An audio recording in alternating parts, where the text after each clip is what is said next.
Здравейте! Имам една молба от един мой последовател.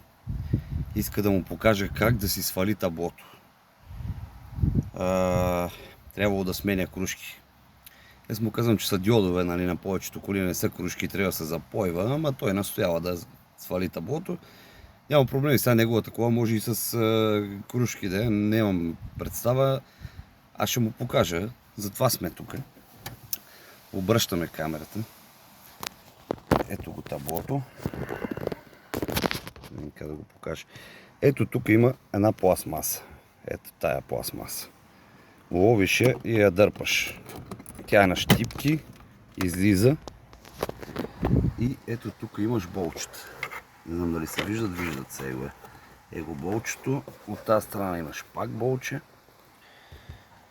И дърпаш таблото и го вадиш. Те така се сменя. Се сваля таблото на Volkswagen. Не на всички, ама на повечето болчетата са скрити и така се сваля. Ако има нещо, с което можем да помогнем, пишете ми и знам ли го, ще ви помогна, няма проблеми. Чао!